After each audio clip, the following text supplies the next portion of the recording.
Ito naman po mga bossing ko, ang isa sa mga pinakamaganda at pinakamaswerte na dapat mailagay natin sa ating pong pitaka, sa ating bag o sa ating kaha. Subok na po ito mga bossing. Kung nag-iisip ka sa ngayon kung ano kaya ang para mas lumevel up ang inyong swerte sa susunod na buwan mga bossing ko, ay mainam na ito ang gawin po ninyo mga bossing.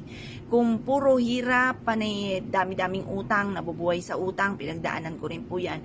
Masakit po yan sa ulo, mahirap po yan dalhin mga bossing, lalo-lalo na kung hindi mo malaman kung paano nyo babayaran ang mga nautang po ninyo. Okay lang mangutang dahil halos karamihan nga sa mga mayayaman ay may utang at kalalaki pa ng utang, pero malagaling silang magpaikot at alam nila kung saan manggagaling yung utang, yung kanilang pambayad, kaya sila ay umutang. Ngayon pa mga bossing, sa mga gaya natin na hindi natin malaman kung paano natin ito babayaran, mainam na subukan nyo po ito dahil ito po ay makakatulong upang sa ganon mas higit ka na swerte, mas lumevel up ang swerte. Ito pa mga bossing ko ang ating bawang, ang isa sa mga pinakamaganda, pinakamaswerte na dapat ay meron po tayo dahil makakatulong po ito upang sa ganon mas mabilis yung makamtan ko ano man po yung ninanais ninyo. Dati-dati, bagamat alam ko po ito, hindi ko siya ginagawa dahil parang wala akong time.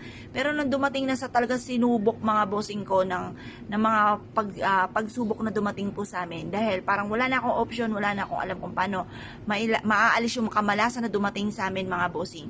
Ito lang yung nalalaman ko na napakasimple na pwede kong gawin para swertihin kami. Basta nag-focus lang ako, nag-wish po ako na bigyan lang kami ng isang pagkakataon at hindi ko ito sasayangin at talaga namang lalo ko pansisipagan mga bossing. At yun nga po mga bossing ko ay naganap mga bossing. Kaya doon din ako naniwala ko nung salitain, ito ay nagaganap. Kaya mas mainam ang sabihin nyo yung mga magagandang salitain at yung mga pangit, ipagdasal sa mahal na Panginoon. Doon nyo sabihin, hindi ka pa na-chismis, na solusyonan pa ang problema ninyo.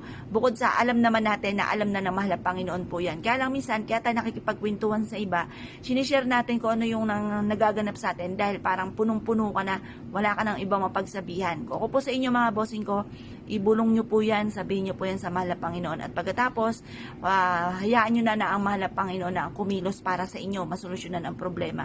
Tapos sabayan nyo rin po ng ganito.